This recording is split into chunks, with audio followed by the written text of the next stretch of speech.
las atrofiadas y este tipo de puñal. Vemos en realidad es importante tener en cuenta que aparte de esa imagen que puede haberse popularizado de los guerreros de la Hispania prerromana como una especie de bandidos, de forajidos, que eso está también muy supeditado pues, a la geografía descriptiva de Estrabón, a su obra que directamente les llama alestés o ladrones, pues existen evidencias más que suficientes para saber que, por lo menos en el ámbito celtibérico, y probablemente también eso puede incluirse Cantabria, los pueblos prerromanos tenían capacidad militar para formar una infantería de línea y mantener un combate, una batalla a campo abierto con las legiones romanas, y como veremos más adelante, realmente la filosofía de armamento tampoco difería demasiado. Aquí vemos ya unas evidencias de Kunzig, es un yacimiento alemán en el que ha aparecido con unos 40 pugiones, y a la derecha vemos como ya en las postrimerías del siglo III, esto ya es un legionario ya de época tardía, el gladius ya ha desaparecido, lo que lleva es una espada más larga llamada espata, que antes era utilizada por la caballería y por las unidades auxiliares y pasaban a emplearlo los legionarios. Vemos que lleva ya un pilum lastrado y que empieza a desaparecer en esta época para ser sustituido por la lanza. Curiosamente, el pugio, aunque está muy asociado al gladius hispaniense, dos armas de origen hispano, sobrevive a este último y se mantiene hasta una época relativamente tardía.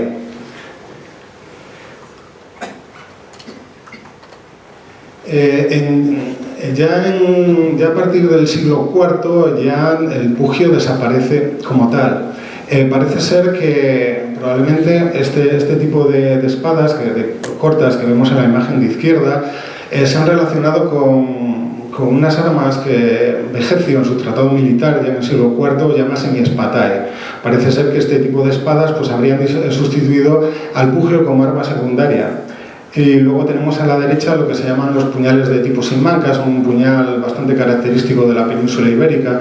Inicialmente, bueno, están envueltos en bastante polémica. Inicialmente se habían empleado para definir una especie de limes norteño en el Duero contra los pueblos del norte, cántabros, vascones y astures, pero hoy en día pues, han aparecido hasta necrópolis de Cádiz. Por tanto, todo esto ya no tiene sentido. Probablemente pudieran estar asociados a unidades de bucelarios, son ejércitos privados que se empiezan a difundir en el siglo III a causa de la difusión de las villae, pero tampoco está tan claro.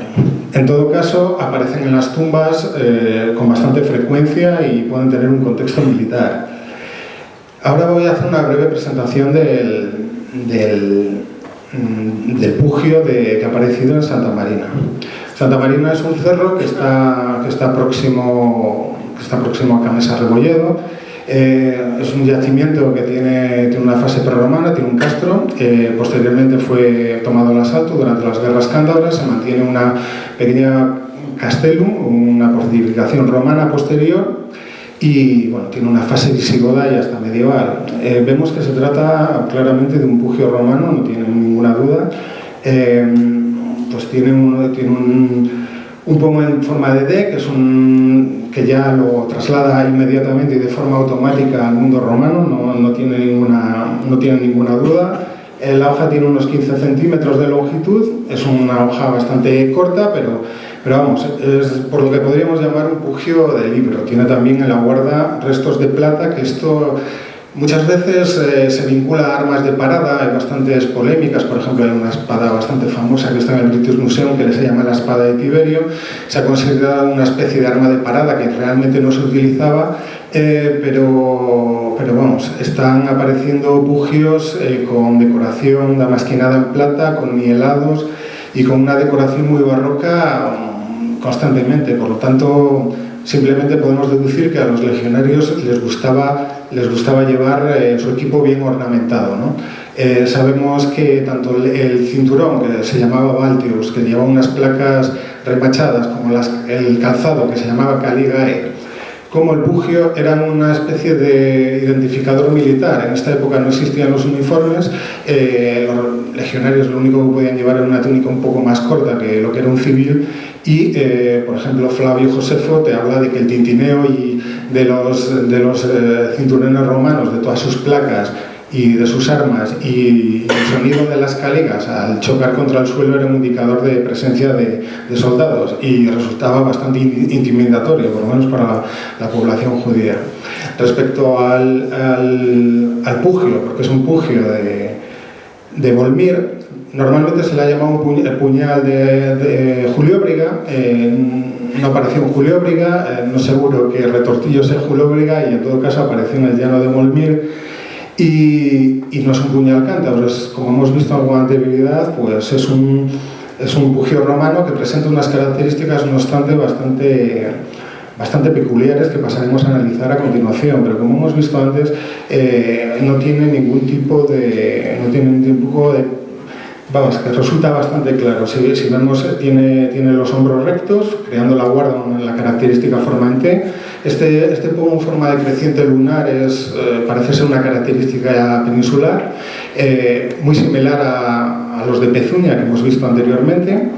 Y luego tiene el lóbulo central de la guarda, ya tiene una forma romboidal y no circular, en forma de disco, que también es característica, y la hoja, como vemos, también es pistiliforme. Es un pugio bastante claro. No obstante, como vemos en la ilustración de la derecha, pues esta fabulosa ilustración de Gustavo Cotera pues se le ha presentado tácitamente como un puñal indígena, y se ha popularizado bastante esta imagen, tal vez porque se ha vinculado con los puñales de antenas de la cultura castreña del noroeste, con el que no presenta más semejanzas que una vaga forma, y desde bastante lejos, por decirlo de algún modo.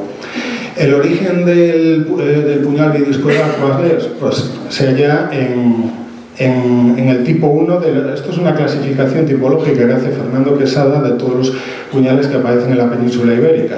En la esquina superior izquierda vemos el tipo 1, que es el puñal de frontón, que a su vez dio lugar al pugio, al puñal bidiscoidal, perdón, y tiene una serie de hibridaciones, como es el número 4, que es una mezcla entre el doble globular o bidiscoidal y el del de frontón, que en todo caso todas estas armas se supone que tienen esta vinculación por el sistema constructivo que he hablado antes. La guarda está formada por 5 piezas. Bueno, está la hoja con una espiga a la que van remachadas 2 cachas de madera, y a su vez tiene unas platinas.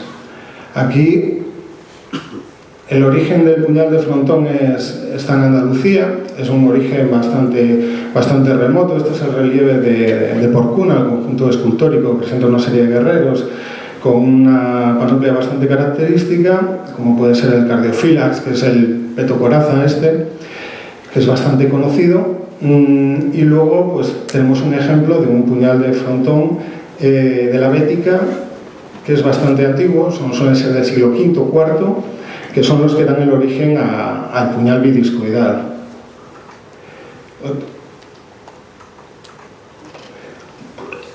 El puñal bidiscoidal aparece en Celtiberia como tal, concretamente en el área soriana, el territorio arévaco. Más tarde parece que se extiende hacia el oeste, a lo largo del sistema central, hacia territorio betón, y hace una incursión, por decirlo de algún modo, en el Valle del Ebro. No obstante, como vemos en este mapa de dispersión, existen ejemplos bastante difundidos por toda la península ibérica. Es probablemente el tipo de puñal más popular que puede existir en la Edad del Hierro. Este mapa de dispersión es hay que tomarlo con cautela, porque digamos que una parte muy significativa del armamento que nos llega de la Edad del Hierro procede de necrópolis.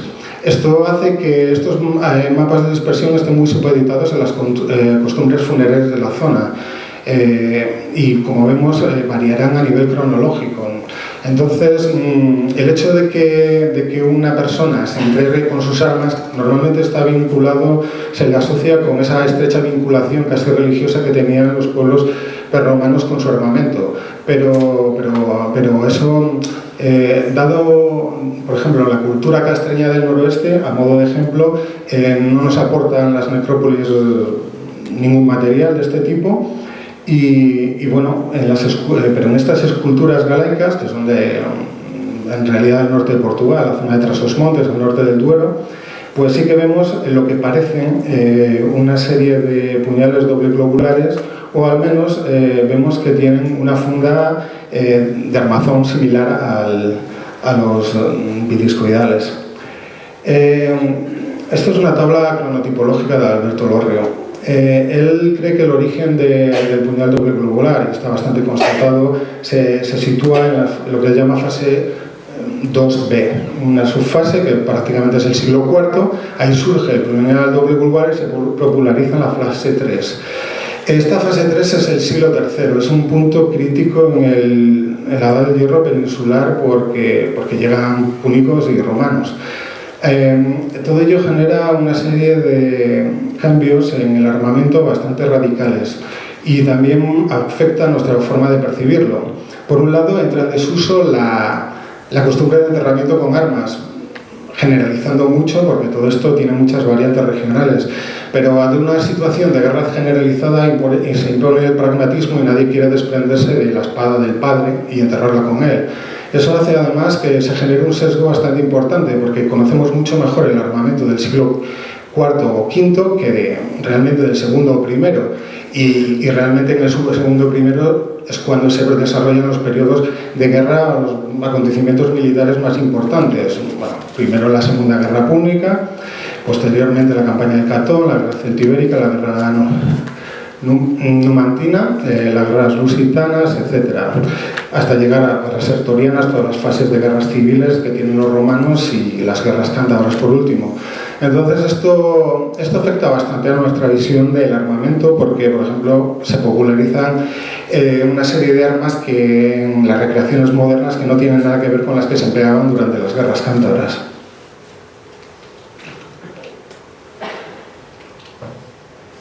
Por otro lado, este hecho trae consigo lo que Fernando Quesada llama el desarrollo de una panoplia simplificada. ¿Qué quiere decir esto? Se trata de armas con un diseño más sencillo, más simple, más funcional, no tienen tanta ornamentación, y esto también se asocia bastante a una difusión de la guerra que afecta a todos los estratos sociales, desde lo que puede ser una reducida élite aristocrática hasta amplias secciones sociales. Este es un fenómeno que se da en muchos otros momentos históricos, por ejemplo en el siglo V en Grecia se produce también un fenómeno bastante similar en el que la panoplia se simplifica. Durante las guerras médicas, en el 480, pues, todos los hoplitas iban con corazas de campana o linotórax, cascos de tipo corintio, mientras que ya, gracias a las guerras del Peloponeso, pues lo que se hace es que todo el mundo acude a la guerra, y eso significa que muchas veces los hoplitas en las representaciones vasculares de cerámica griega se les ve simplemente con un sombrero, que puede ser de fieltro, a modo de protección, el aspis, el escudo y la lanza. Otro tipo de puñal que puede estar vinculado al bidiscoidal y presenta ciertos problemas es este que se llama de filos curvos. Como vemos, tiene un área de difusión bastante más al norte de lo que es el bidiscoidal. De nuevo, estamos muy supeditados a los enterramientos. Y a veces, bueno, el investigador que elaboró este mapa de dispersión, pues a veces peca de optimismo en mi modo de ver porque parte de fragmentos de hoja que, como vemos, son prácticamente idénticas al bidiscoidal. Por lo tanto, podríamos encontrarnos ante ese otro tipo.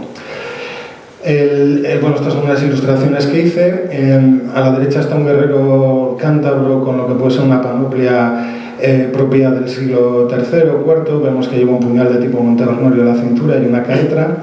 Y a la izquierda le vemos que lleva una espada de entradas atrofiadas de tipo arcóbrica, que ya tiene una cronología bastante posterior, siglo III, II, y que posiblemente pudiera seguirse empleando durante las guerras cántabras, y aunque no se ve muy bien, pues le dibujé con un puñal bidiscoidal.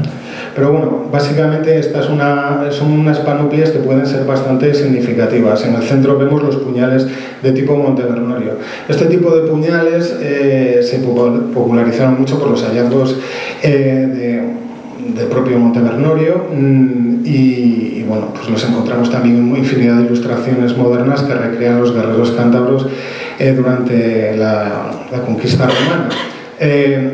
No obstante, pues generalizando grosso modo, de nuevo, podemos hablar de que estos son propios de la primera mitad de la segunda edad del hierro, mientras que el bidiscoidal es propio de la segunda. Digo con cautela esto porque en las acuñaciones de Carisio, de Publio Carisio, de la Conquista, aparecen representados unas armas que tienen vagas semejanzas con este tipo de puñales, y eso podría extradarse de que existe una cierta pervivencia, por lo menos en la zona de Asturias y Cántabros.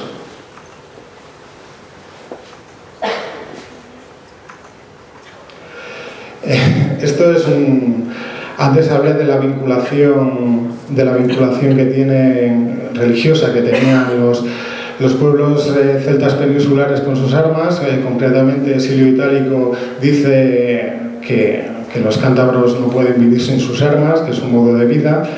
Sabemos por Apiano que en distintos episodios de las guerras celtibéricas los celtíberos prefieren luchar hasta morir que antes que entregar sus armas.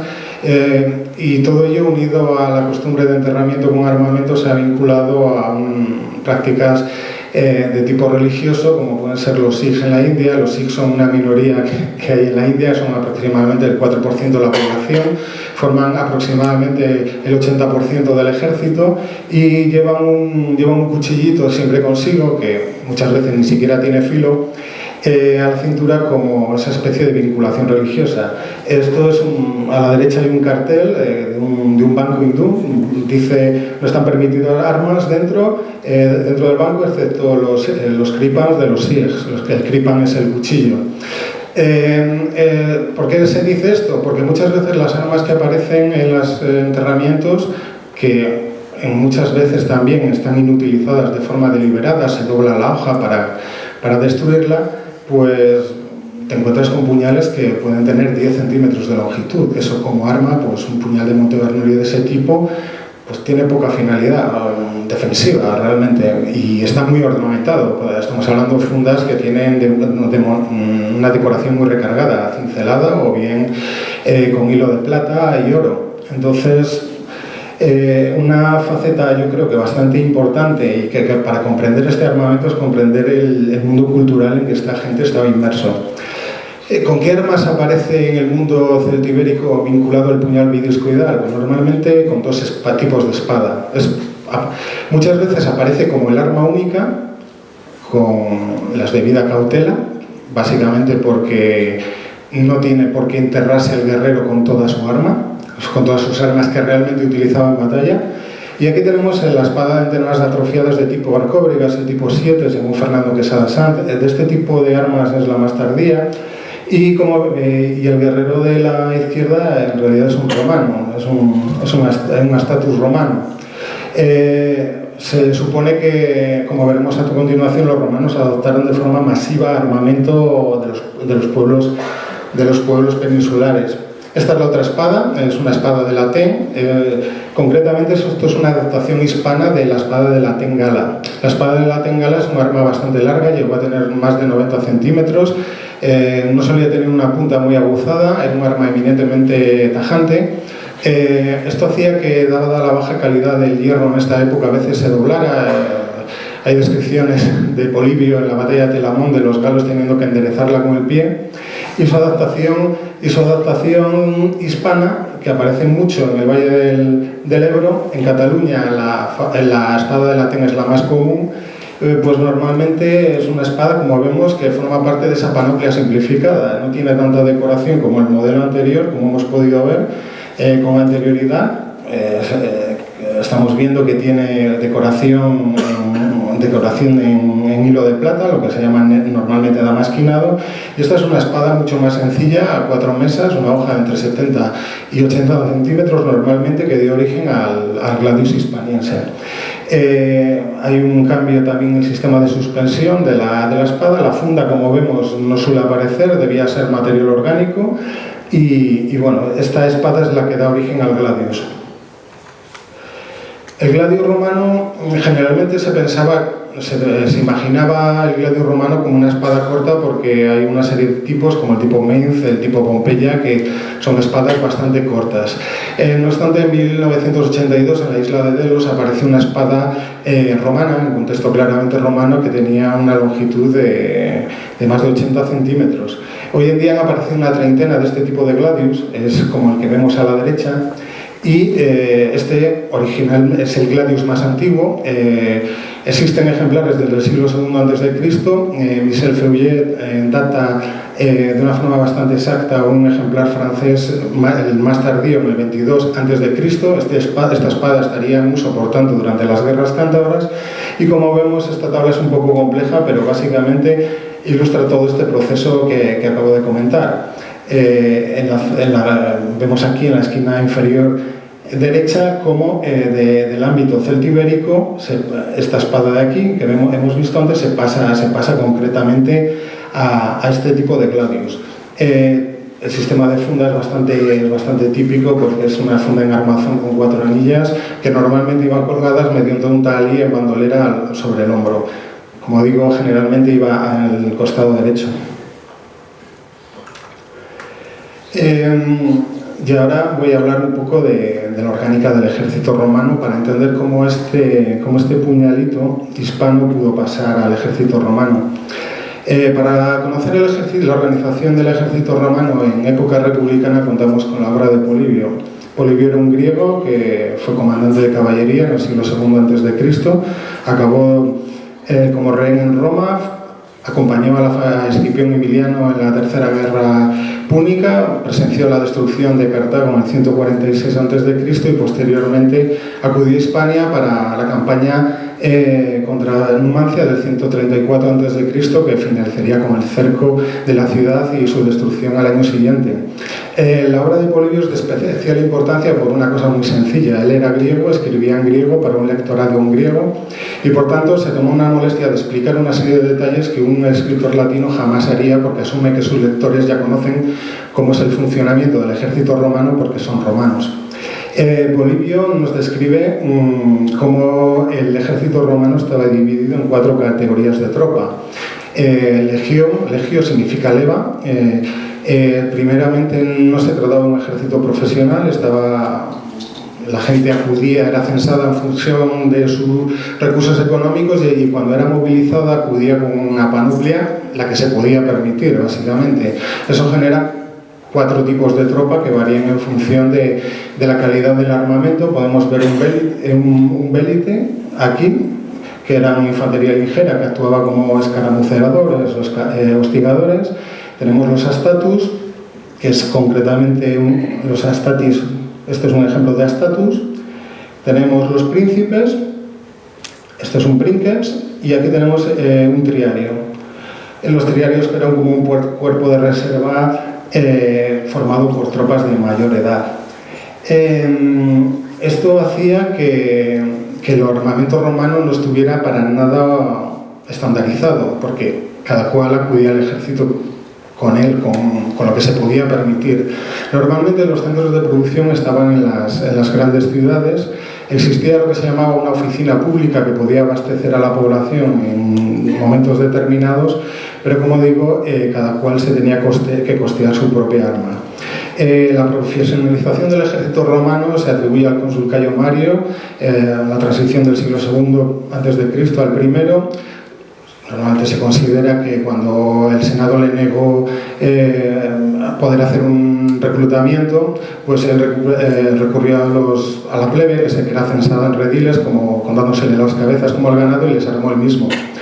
Hoy sabemos, no obstante, que ya con anterioridad los hermanos Sempronio Graco y la gente del Partido Popular tenían la costumbre de armar a la ciudadanía. En todo caso, esto trajo consigo la profesionalización del ejército y sobre todo que el armamento pasaba a entregárselo digamos al ejército al soldado. Se le entregaba un sueldo anual de 225 denarios y de ahí se le descontaba pues el coste de sus armas y y todo su equipo, que incluía la tienda de campaña, una parte al menos de la tienda de campaña, la octava parte concretamente porque la compartía con otros 7 compañeros.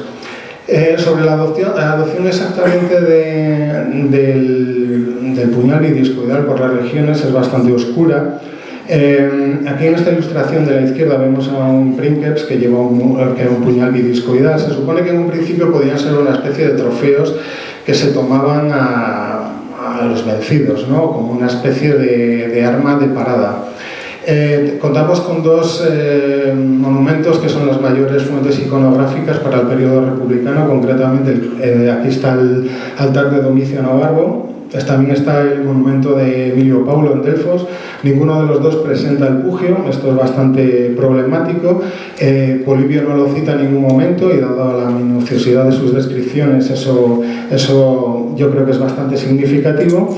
Y pues es bastante difícil determinar cuándo se produce esa adopción. Sabemos, no obstante, que cuando el Publio Cornelio Escipión toma Cartago Nova a los cartagineses, que era el centro de operaciones de los bárquidas en Hispania, en el 210 crea una oficina pública y atrae a 2000 herreros de toda Hispania para construir armas, para armar a sus tropas. Esto hace que se considere un punto bastante importante de cara a la adopción de armamento peninsular por parte de los romanos, porque lógicamente esos armeros tenderían a hacer armas con unas tipologías propias. Esta tabla que vemos aquí es una tabla elaborada por Fernando Quesada, que compara, pone por ejemplo que realmente un infante de línea ibérico o celtibérico no difería mucho del armamento que podían tener en las distintas categorías de tropa que he comentado antes de las legiones romanas en época republicana. Concretamente a la izquierda pues tenemos un guerrero celtibérico con una espada de antenas atrofiadas. Lo que está arrojando es un soliferrum, que es como una especie de jabalina completamente de hierro. Podría ser una versión, junto con la falárica, de una versión indígena del pilum romano. Y como vemos también lleva un scutum, solo que plano, en lugar de esa forma de teja tan característica. Las armaduras son problemáticas en la península ibérica, apenas existen evidencias y es bastante probable que la mayor parte de los indígenas no llevaran cota de malla ni ningún otro tipo de armadura, pero eso no quita para que la categoría de tropa sea la de infante de línea, porque es el escudo lo que determina el tipo de combatiente en la antigüedad, ¿no? Los romanos dividían a los hispanos entre scutati, los que usaban scutum. Scutum es un término bastante polisémico, en el sentido que se refiere a todo escudo grande. Probablemente los escudos que aparecen en la estela de Zurita, los circulares, pues también fueran considerados scutum. Y luego están los caetrati, que llevan el escudo circular pequeño de unos 60 centímetros de diámetro llamado caetra. Los primeros hallazgos en contextos arqueológicos romanos de puñales bidiscoidales son en el campamento de Renieblas, que está aquí en la esquina superior derecha, y en Castillejo, que está concretamente aquí. Son campamentos vinculados a Numancia. En Renieblas, de hecho, tiene 5 fases de ocupación que van desde la campaña de Catón del 195 a.C. hasta distintos episodios de las guerras sertorianas. Es bastante difícil datarlo porque se basa en un material numismático, pero bueno, ahí han aparecido bastantes, creo recordar, 5 puñaduras. Y luego está el de Castillejo, que ya está en el cerco de Numancia, que es este de aquí. Todos estos campamentos fueron excavados a principios del siglo XX por Adolf Sulten. Sulten consideró que Escipión Emiliano se asentó en el campamento de Castillejo y Metelo en el de Peñarredonda. Metelo era su subalterno y el resto fueron tropas auxiliares.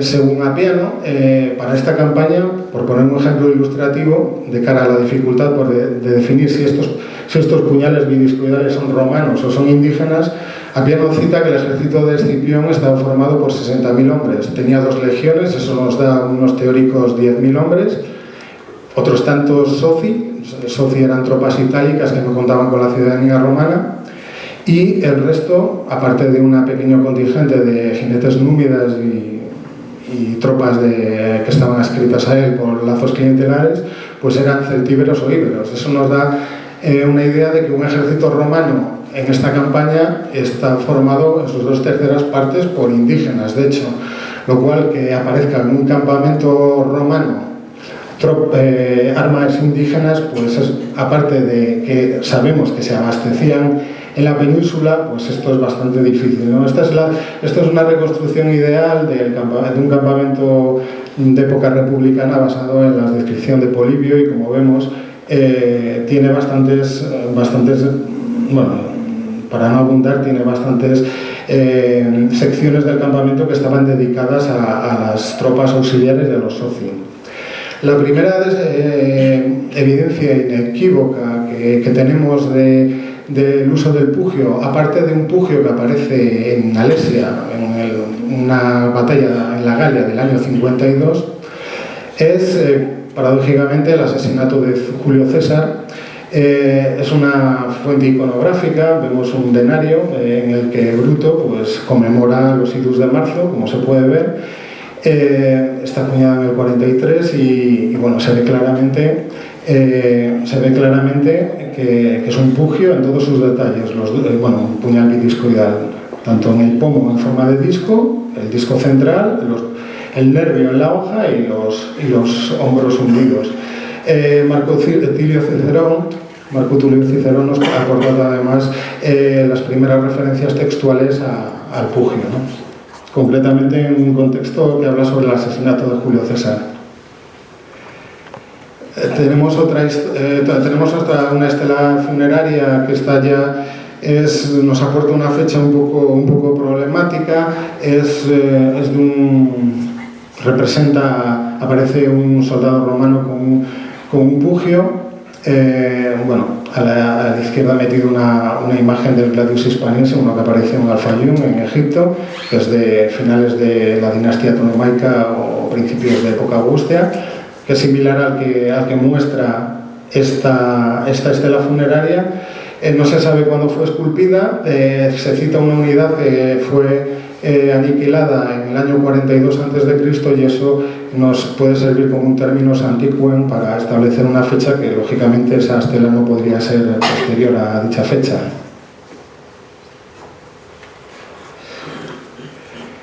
La peculiaridad de esta estela es que el pugio, como hemos visto antes, pues va colgado de una especie de lengüetas que surgen del propio cinturón y probablemente tuviera algún tipo de anilla lateral. A partir de entonces contamos con bastantes fuentes iconográficas que son las estelas funerarias. Estas estelas funerarias surgen en la zona renana hacia principios del siglo I, posteriormente se difunden por Britania a causa de la conquista en época de Claudio. Luego se difunden por el Danubio y aparecen de forma esporádica por el resto del imperio. En total tenemos un corpus iconográfico de unas 700 representaciones de soldados romanos que nos aportan una valiosísima información sobre el armamento. Concretamente he elegido dos bastante vinculadas a Cantabria. A la izquierda está la estela de Cántabro, hijo de Viroto, probablemente un auxiliar cántabro al servicio de Roma. Apareció en Maguncia, cerca del Rin. Vemos, la imagen está un pelín desenfocada, pero vemos aquí que lleva claramente un puñal bidiscoidal. En la del lado izquierda vemos lo que es claramente una caedra con la aleta del asa en forma triangular, que es también muy típico del armamento celtibérico, y los detalles de los arreos del caballo también se pueden ascribir bastante bien al ámbito prerromano peninsular. Por tanto, sería básicamente un simacherius, un auxiliar que no adopta un armamento más o menos estándar de Roma. Por el contrario, a la derecha tenemos a la estela de Pintaius, que es un auxiliar romano que ya, es de origen astur, se cita que es de Astur, y vemos que su pugio, que está en la parte central, pues ya es totalmente romano y presenta la típica forma en forma de D o semidisco en el pomo. Este es el puñal, el pugio ya del siglo I. Como vemos, el pomo ya presenta esa forma característica en D, que esto es exclusivamente romano y no tiene ningún paralelismo prerromano en la península. Estos puñales normalmente empiezan a tener unas fundas, en el siglo I, unas fundas muy decoradas, pueden tener decoración en plata, oro, nielados. Esto no significa que sean armas de parada, de lucir, de hacer bonito, ni tampoco significa que fueran obsequios ni armamento de oficiales, como muchas veces se ha dicho, porque son ideas un poco preestablecidas nuestras, ¿no? Pero realmente para un soldado sus armas no solamente son las herramientas de su oficio, sino son su símbolo de identidad, y le gustaba llevarlo lo más ornamentada posible. Existen ciertas variantes que tal vez procedan del puñal de filos curvos. Muchas veces los pugiones aparecen solo con la espiga, a veces es una varilla circular y este no aparece en las típicas cachas metálicas ni de madera, y probablemente puedan tener una empuñadura similar al que tenía la espada, el gladius. Y existen ejemplos en esta iconografía, en estas estelas funerarias que lo avalan, ¿no? Aquí básicamente vemos el progresivo tamaño que va adquiriendo la hoja en el mundo romano, y por último una de las pocas representaciones que tenemos de los puñales ya tardíos. Esta concretamente está sacada es un relieve que está en el Museo de Arte Romano de Mérida y que muestra lo que yo creo que es claramente un pugio del siglo II-III, con la típica forma en pezuña, aunque realmente la piedra está bastante deteriorada. Tiene una datación del siglo II-III, es bastante problemática datar este relieve, pero yo me quedo con las dataciones más tardías realmente. Paralelamente, como he comentado con anterioridad, el gladius pues va teniendo esas variantes tipológicas que van desde el hispaniensis, que es el de más abajo, que es la hoja de origen celtibérico, se acorta al modelo Mainz, luego los filos se vuelven rectos y se quita la forma pistiliforme y finalmente se pasa al modelo, se llama Pompeya porque apareció un ejemplar ahí. Bueno, vamos a pasar a describir ya un poco someramente las piezas después de haber hecho esta visión general del arma. Este es el pugio de Montornedo, de Santa Marina, y como vemos tiene la empuñadura restos de plata. Los remaches también tienen una decoración en plata y, como hemos visto, pues es un pugio que realmente se puede considerar del libro del siglo I. Apareció en el Cerro, es un yacimiento, bueno, las fotos me las ha cedido Lino Mantecón, muchas gracias. Las excavaciones están dirigidas por Pedro Ángel Fernández Vega y el hallazgo es de Rafael Volado. Perdón, es que me falta algo. Como digo, este cerro está junto a Camesa Rebolledo, un yacimiento bastante importante. Controla el paso hacia el valle de Campó por Pozazal. Había un castro prerromano, ya fue identificado en el siglo XIX como campamento romano por Ángel de los Ríos. Posteriormente Adolf Sulten lo consideró un castro, es ambas cosas, y también tiene una fase medieval. Y las excavaciones acometidas, un sondeo electromagnético por Rafael Volado, aquí presente, pues hallaron el pugio casi en superficie encima del áger.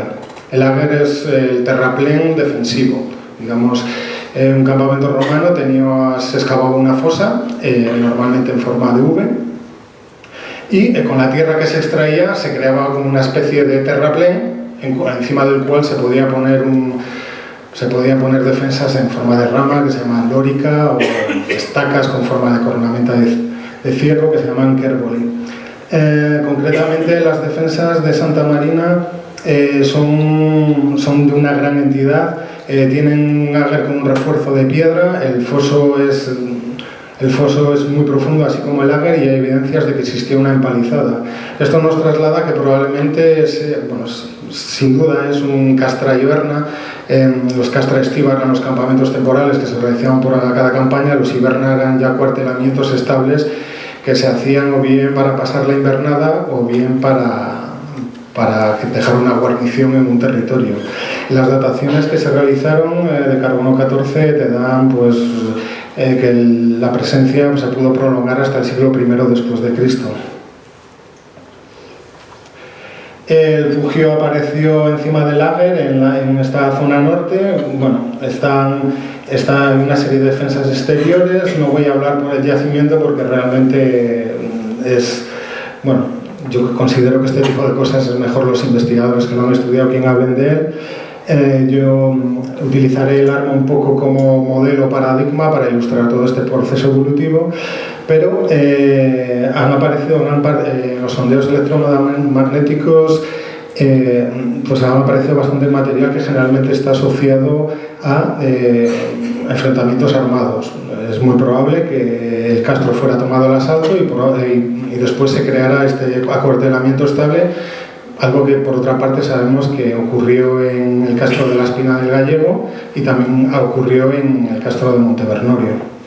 Sabemos que los romanos dejaron una especie de vía, un cordal de comunicación a lo largo, remontando el curso del Pisuerga, luego el Camesa, en el puerto de Pozazal, Valle de Campo, y luego a partir de la Sierra del Escudo llegaba a la vertiente costera.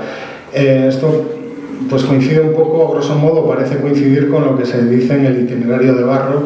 Es un itinerario que aparece en Astorga, se ha hecho una datación de termoluminiscencia y bueno, te dice las distintas etapas de un viaje que puede, grosso modo, coincidir con este eje del que ya he hablado, ¿no? Que sería básicamente esto, y que además, como vemos en este mapa extraído de las actas de un congreso que se ha realizado en Gijón, dirigido por Eduardo Peralta y Jorge Camino, coordinado más bien, pues bueno, vemos que ya la cantidad de yacimientos que están asociados a las guerras cántabras son espectaculares, y que bueno, que digamos este castro es uno más en una línea de acceso hacia la vertiente costera que está bastante bien documentada y que probablemente tuvo lugar en el año 26-25 antes de Cristo. Voy a hablar un poco de la posible datación del pugio de Santa Marina. Si vemos los hallazgos de pugiones asociados a las guerras cántabras, la forma del pomo es siempre en forma de disco. Está en un ejemplar de Montecildá. Después de tomar el castro, probablemente se dejó una guarnición. Eso nos establece un términos post-Quen del año 26 aproximadamente. No se sabe hasta qué momento pudo estar allí tropas romanas. Tal vez se fueran, tal vez había un vexilati, un destacamento de la Cuarta Macedónica que se fue en el 70 después de Cristo, no lo sabemos. Lo que sí está fechado con más seguridad es este remate en forma disco de un pugio hallado en el castro de la Loma. Es un castro que está fue asediado junto a Santibáñez de la Peña, aporta una cantidad espectacular de material arqueológico adscrito a las guerras cántabras, y bueno, hay también este mango de pugio hallado en Herrera Pisuerga, que era Pisoraca, probablemente donde estuviera escrita una parte importante de la Legio Cuarta Macedónica. El cambio de era es la época de transición del pomo en forma de disco al pomo en forma de D. Los ejemplos más antiguos de pugiones con pomo en forma de D está el de Titelberg, que es en Luxemburgo, que es del 30 al 10 a.C., y estos otros que están listados. Como vemos, si se tratara de un pugio asociado a la toma del castro, pues realmente lo más probable es que tuviera que tener forma discoidal. No obstante, desde mi punto de vista, pues hay dos alternativas.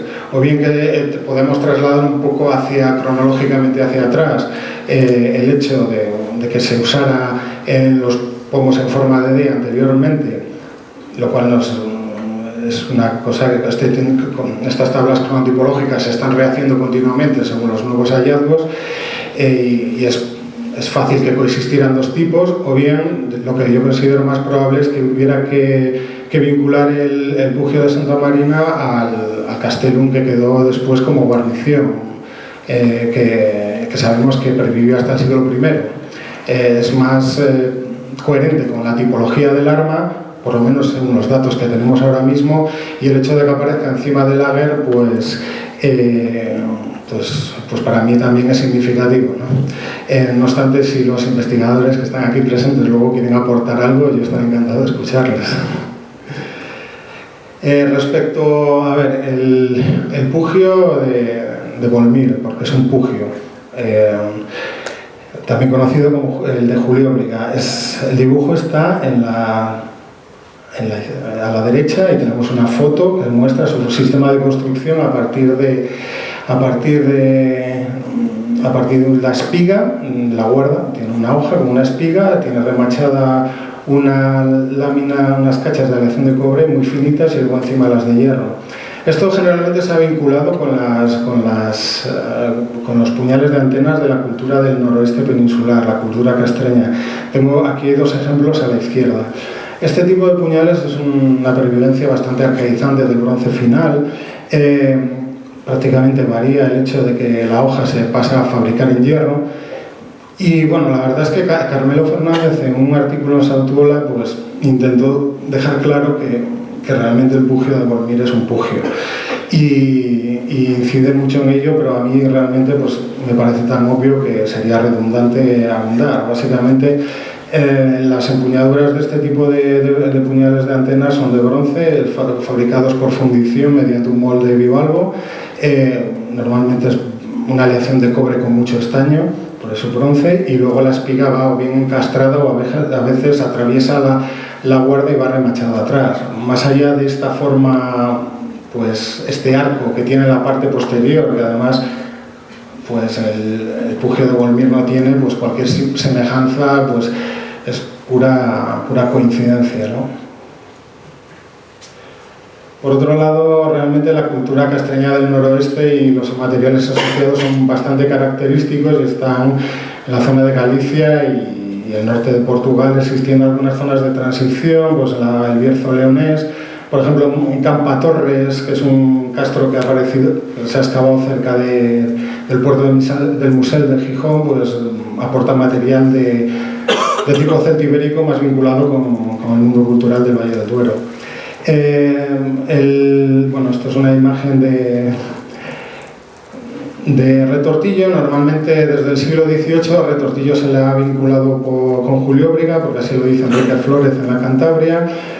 Cuando Antonio García Bellido excavó en los años 50, pues siguió dando por válida esta hipótesis. Lo mismo hizo José Manuel Iglesias desde que la Universidad de Cantabria empezó a excavar en los años 80.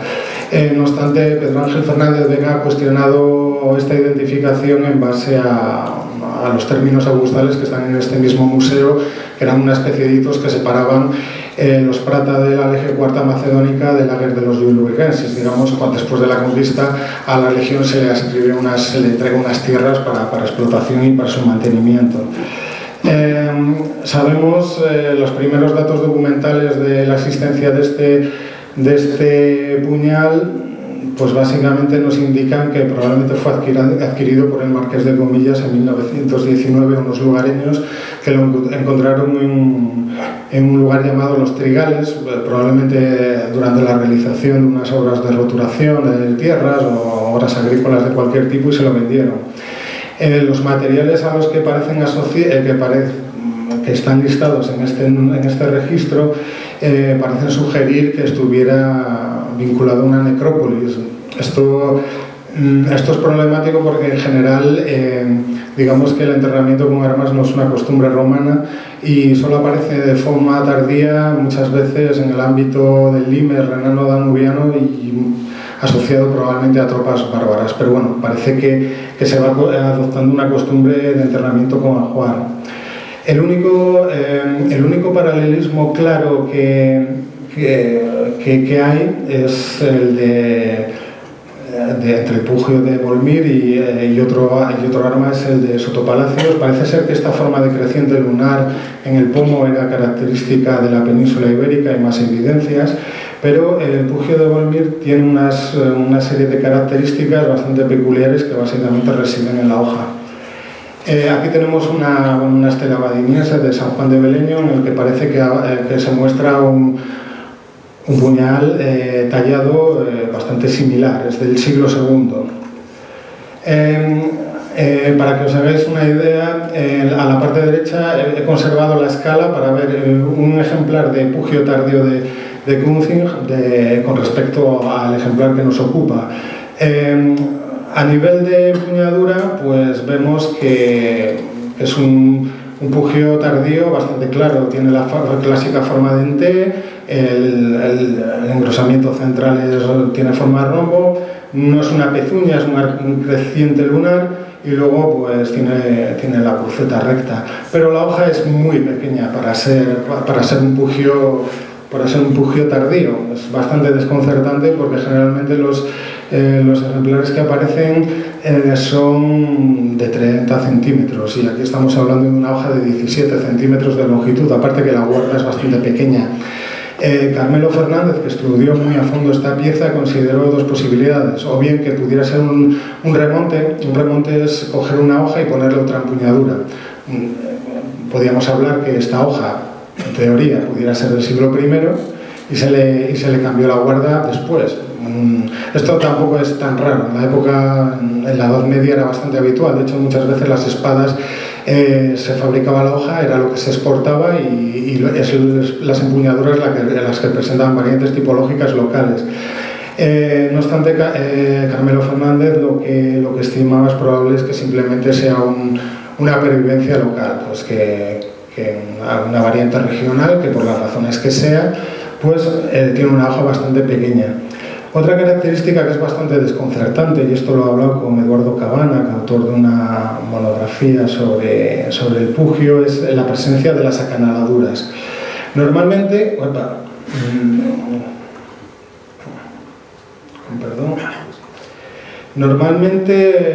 bueno, aquí vemos básicamente que estos pugiones son como una espada corta, bastante intimidatoria.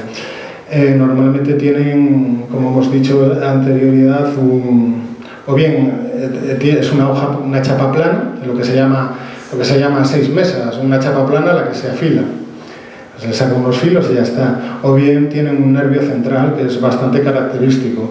En ocasiones, pero aquí como vemos, tiene unas acanaladuras que son 3, forman 5 estrías, convergen hacia la punta. Y son acanaladuras bastante amplias. En muchos pugios lo que realmente tenían un nervio, estaban formados por 3 placas soldadas, ¿no? Un nervio central y luego las 2 placas correspondientes a los filos.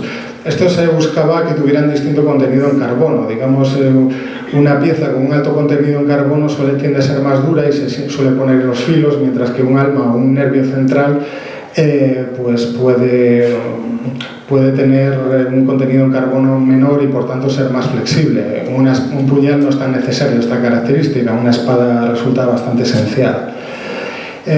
Yo desde mi punto de vista y a nivel, lo único que se me ocurre que puedo decir y puedo aportar es que las espatae, las espadas ya del siglo, en general a partir del siglo II, finales del segundo, pero son el tercero y cuarto, ya cuentan con acanaladuras, ¿no? Aquí tenemos, casi todos estos ejemplares son de origen germano, de la Germania libre. Muchos son ofrendas que se hacen a los pantanos y aparecen en turberas, ofrendas a las deidades acuáticas, pero las armas son romanas. Aquí, por ejemplo, tenemos una de Illerup, que es danesa, esta espada, pero vemos en la esquina superior derecha que tiene el sello de fabricante romano. Es una imagen de Marte con un escudo, un yelmo y un paleoamentum.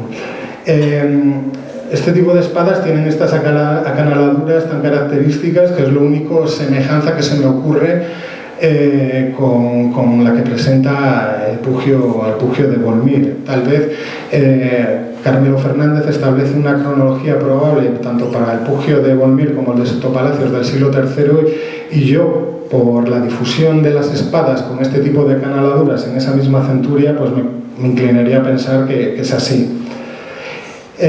Las espadas cortas de Kunzing, las semiespata, como dice el amigo Vegecio, pues como vemos también a veces, como en este ejemplar de la izquierda, pues también cuentan con acanaladuras. Eso tendería a avalar la hipótesis. Se ha considerado que algunas de estas semiespatae podrían ser realmente espadas que se rompen y se reforjan y se reutilizan para hacer espadas cortas. Y bueno, como último, una pequeña reflexión final sobre el modo en que todo este armamento se deposita en el registro arqueológico. Tradicionalmente, el hecho de que aparezcan armas se ha vinculado a la pérdida accidental, ¿no? Este concepto viene dado del mundo de la numismática, porque es bien sabido que cualquier individuo que vive en una sociedad con una economía monetizada puede perder las monedas, especialmente las que son de escaso valor.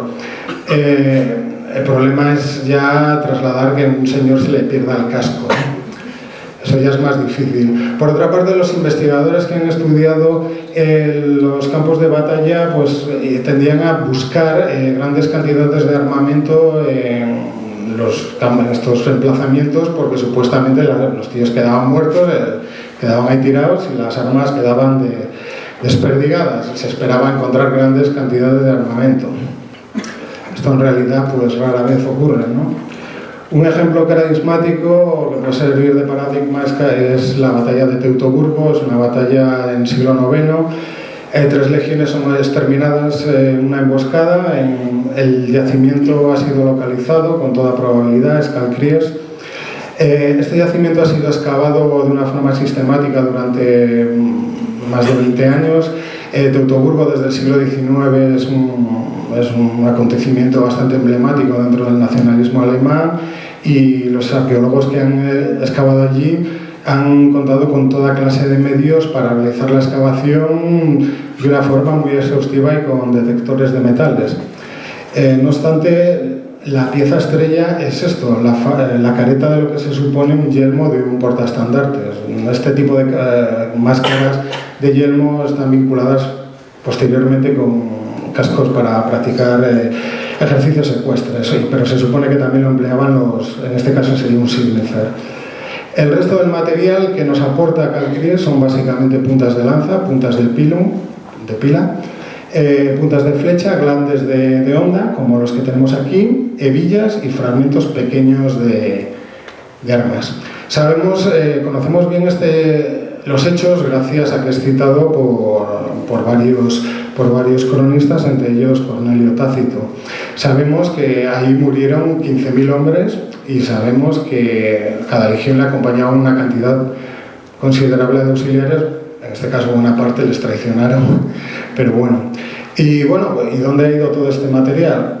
Pues bueno, la respuesta nos la aporta el tapiz de Bayeux, que es un tapiz conmemorativo de la batalla de Hastings, la conquista de Inglaterra por Guillermo de Normandía en el año 1066. Y como vemos, mientras los guerreros en la parte de arriba se les muestra luchando, pues ahí vienen unos señorucos que están reapañando las espadas, quitando los cadáveres, la cota de malla, y este señor se está llevando una buena cantidad de cascos, ¿no? A ver, el armamento era caro, el hierro era caro. Estamos hablando en una época en la que simplemente conseguir un lingote de hierro pues tenía un valor considerable, que a veces nosotros no somos capaces de estimar.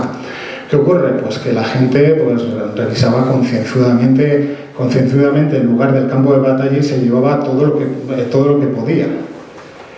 En el otro extremo tenemos el yacimiento estrella del mundo militar romano, que es Dura Europos. Dura Europos es un fuerte romano que es asediado por los persas sasánidas en el siglo III y bueno, pues nos aporta toda esta cantidad de material, escudos perfectamente conservados con toda esta pintura. Tenemos hasta bardas, armaduras de caballo, de escamas, de jinetes catafractos, tenemos yelmos como este de aquí, un Rizehelm persa, y tenemos una cantidad considerable de cadáveres que esto lo que lleva encima es una cota de malla que se forma un pegote. ¿Qué ocurre para que se haya conservado? Pues básicamente diversas circunstancias muy excepcionales. Por un lado, la sequedad del desierto, pues lógicamente preserva el material orgánico de una forma muy buena. Por otro lado, tenemos un yacimiento que tiene una fase de conflicto y posteriormente es abandonado, pero sobre todo el material aparece sellado.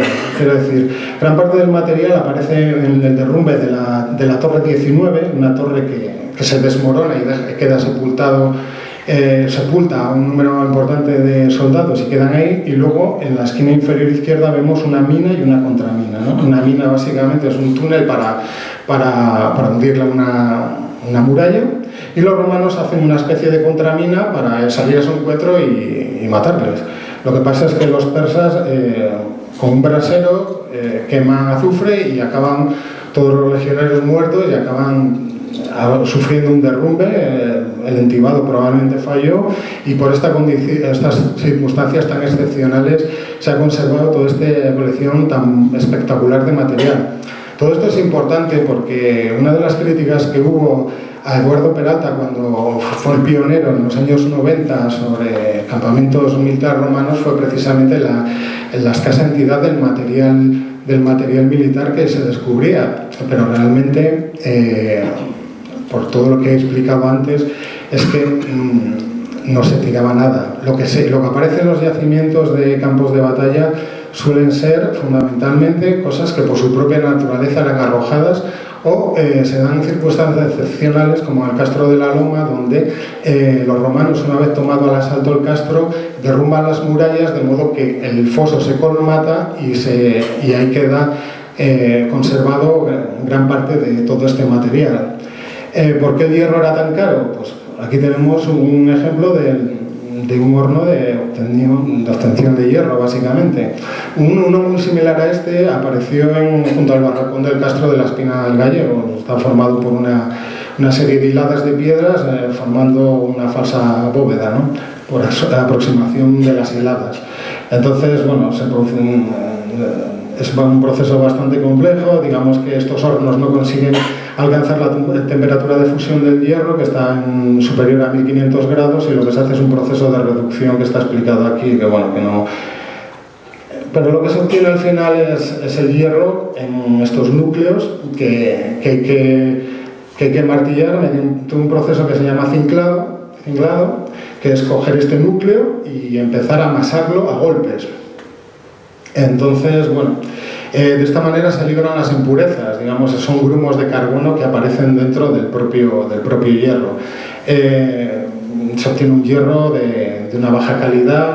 Al final, en el siglo IX se desarrolla el acero de crisol, que tiene mucho más. A partir del siglo XIV se desarrollan sistemas hidráulicos. En esta época se tenía que hacer a puro huevo. Entonces eso significa que cualquier arma era sistemáticamente reutilizada. Aquí tenemos una de las mayores colecciones de armamento romano y de piezas de armamento romano. En cada campamento existía lo que se llamaba un armamentarium, que luego evoluciona a lo que se llama fábrica, ¿no? Está aquí marcado en rojo. Aquí tenemos este yacimiento, es un campamento que está en el muro de Adriano, y aquí tenemos que aparecieron 4 toneladas de material de hierro, entre ellos buena parte de armas. ¿Por qué? Es como el yacimiento de Cúncino, que nos aporta todos estos pugiones. Cada vez que una legión abandonaba un emplazamiento, no dejaba el hierro para que pudiera ser utilizado por el enemigo. Lo enterraba de forma sistemática en cualquier lugar. Letrinas, en fosas, en donde fuera, y luego es lo que aparece en estos yacimientos. Gran parte del armamento que nosotros encontramos en muchos de estos sitios es material que en su época estaba deteriorado y que por eso no se le otorgaba valor, o que en un movimiento de tropa se dejaba atrás. Estoy generalizando muchísimo, pero en la zona del ámbito del Danubio, donde estaban las fronteras, existen una serie de momentos que aportan una cantidad muy importante de material y que se debe precisamente a movimientos de tropas. En este caso sabemos que solo por enfocarlo en el muro de Adriano, se abandona el muro de Adriano para ir al muro Antonino y después se vuelve hacia atrás. Pues en esos momentos es cuando se deja esta cantidad de material tan espectacular. De lo contrario no encontramos casi nada. Bueno, Otra fuente de armamento son los ocultamientos. Este es uno de los más famosos, el de Coatbridge. Es lo mismo en Gran Bretaña, en Bretaña. Aparecen dos lóricas segmentadas, estas armaduras segmentadas, y aparecen empaquetadas en una especie de cajón, posiblemente porque iban a ser transportadas. Es también habitual que puedan encontrarse tesorillos en campamentos de acuñaciones y ocultamientos de este tipo, pero vemos que de todo, desde puntas de lanza hasta herramientas. Este es otro de las fuentes fundamentales para encontrar armamento de entidad. El 80% de los cascos del siglo I aparecen en ríos. Esto se ha vinculado básicamente a ofrendas. Las ofrendas votivas estaban muy extendidas en el mundo griego, sabemos que se depositaban en los templos, y en el mundo celta se arrojaban a las aguas. Es muy posible que en estos cauces fluviales pues algún soldado en algún momento de desesperación, un punto de la batalla, pues prometiera a una deidad desprenderse de algún tipo de arma o ofrecérsela al dios. El concepto de sacrificio es básicamente la renuncia voluntaria de un bien, que puede ser un animal, puede ser simplemente una galleta, o puede ser un ser humano que se entiende como un esclavo, o su condición de objeto de una posesión. Tú te desprendes de algo para obtener algo a cambio de la deidad, o agradecer a una deidad algo. Gran parte de estos hallazgos que aparecen sobre todo en la fauna de Alemania, que es donde más yelmos, la mayor colección de yelmos con diferencia hay, pues suelen aparecer en el Rin y se vinculan a ello. Otro tipo de yacimientos que aportan material pueden ser los spolia. Aquí tenemos pues la conmemoración de una moneda que conmemora de Carisio, que conmemora el fin de la victoria sobre los cántabros, y esta ilustración de una revista Ancient Warfare precisamente sobre las guerras cántabras, que a mí me hizo bastante ilusión, porque es una publicación extranjera. Y bueno, todo esto del modo en que se deposita el material, volvemos al punto inicial. Yo creo que eso debería aportar bastantes interrogantes en torno a estas dos piezas en concreto. Por un lado, el puñal de Volmir, si realmente se trata de un enterramiento, es una costumbre bastante inusual para la época, y en el caso del pugio de Santa Marina, puede darse, aunque sea una pérdida casual, es lo más probable porque apareció a pocos centímetros de la superficie, pero hay que tener en cuenta que se trata de un hecho bastante excepcional. Bueno, y con todo, pues doy por finalizada la charla, y si queréis preguntar algo, pues estoy abierto, o si queréis comentar algo sobre todo esto, pues me interesan también vuestras opiniones.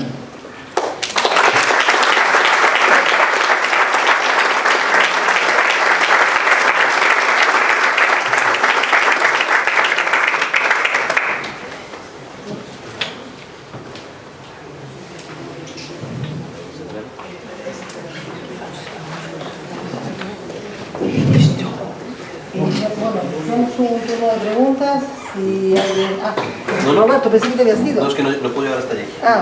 La verdad. Pero te esperamos. No, rato. Bueno, nada. Entonces, si iniciamos un turno de preguntas, si alguien quiere preguntarle algo a esta estudiante. Ángel. Hola. Hola, ¿qué tal? Si en la escena estaba ateniense, que tiene un puñal muy parecido a este de Volmir, el que esté ahí puesto en una estela en relación con algo funerario, si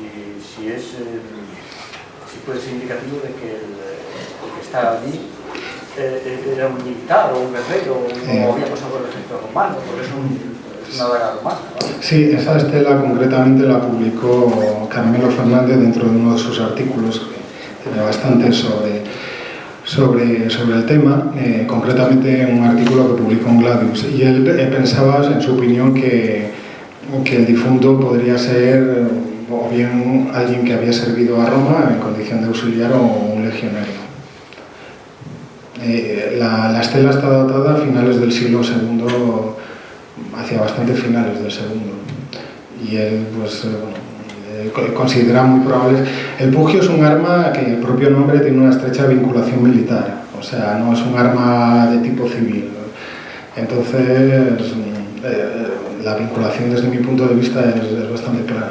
Sí, parece que se hace una exaltación de esto militar, ¿no? Porque las otras estelas pues, ponen un sol, y este lo tiene arriba, me parece que... Sí, no como... conozco la estela, pero ahora hace mucho que no la veía y ahora lo he visto, no sé si es justo arriba en la zona sí, de la cabeza, como dicen aquí, lo principal, Bueno, las estelas baninienses, como bien saben, son bastante cutres, son un piedrolo de río plantado hacia arriba con una inscripción bastante deficiente. Evidentemente sí, normalmente lo normal son símbolos astrales o elementos, una simbología de elementos psicopompos, ¿no? El puñal pues puede ser una especie de, y estoy elucubrando, una especie de versión cutre de todas estelas funerarias. En general las estelas funerarias de militares, que es un fenómeno que se da entre el siglo I y III, pues se supone que quieren dejar bien claro y tienen que el difunto era militar, y de hecho los elementos militares muchas veces en la propia composición del dibujo se le otorga mucha importancia, ¿no? Por ejemplo, la columna trajana y la escultura metropolitana de la urbe, los escudos y las armas están reducidas en tamaño para no ocultar la figura humana por este deseo que procede del arte helénico de mostrar el cuerpo y todo esto. Y muchas veces las armas no son funcionales, son artistas que no tienen un conocimiento directo del mundo militar. Las estelas funerarias lo más probable es que fueran talladas por gente que era militar o había sido militar, a lo mejor veteranos retirados, y que es que o sea, tú reconoces las tipologías arqueológicas en base a las representaciones, y eso es algo bastante inusual, ¿no? Entonces, pues es probable que existiera ese deseo de poner un elemento simbólico, de dar pues un tío que realmente tallando, pues tampoco en este caso es que fuera un artista, ¿no? ¿Más preguntas?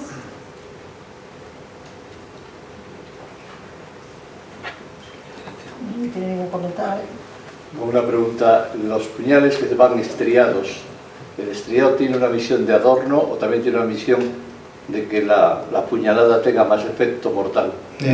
Bueno, el tema ese es como una leyenda urbana y tal. Normalmente el estriado tiene origen, tiene una finalidad. A ver, el estriado que pueden tener las espadas de enterras atrofiadas muchas veces es estético, ¿no? Los vaceos ya de espadas medievales son claramente un deseo de aligerar la hoja. Es importante porque, por ejemplo, porque la hoja no pese mucho y el pomo tiene función de hacer servir de contrapeso, ¿no? De esa manera se consigue una bastante resistencia sin necesidad de... Por ejemplo, el estriado de las armaduras, de placas ya del siglo XV, tiene esa finalidad. Digamos, un estriado lo que te hace es otorgar más resistencia, ¿no? Muchas veces en procesos industriales modernos, por estampación, si hay una superficie, una chapa que es bastante plana y no se quiere que se abombe, se le meten lamas o estrías para otorgarle más resistencia. En este caso, normalmente está vinculado a un deseo de aligerar la hoja sin que pierda esa pureza, ¿no? Es que yo he oído muchas veces que como por el vacío se mete aire a presión en la herida y tal, pero por ejemplo hay espadas que realmente el vacío llega a son 2/3 partes de la hoja realmente, y una espada de 90 centímetros, eso significa que ya te han metido 30 centímetros de acero en el cuerpo antes de que empiece a meter el vacío aire, ¿no? Entonces, bueno, yo creo que 30 centímetros es bastante para que un tío pues matarle. ¿Alguna otra pregunta? Bueno, entonces le agradecemos al conferenciante y le agradecemos mucho su trabajo.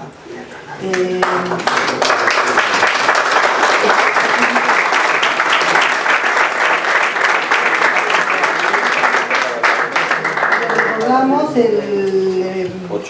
el día 8, el próximo mes, tenemos la conferencia Les insisto, porque no va a ser el primer martes, sino el segundo martes del mes, porque hay un festival. Entonces el día 8 tenemos conferencia de Mario Fernández Ramos sobre el tema del tipo de cerámica medieval. Esperamos, como siempre. Muchísimas gracias.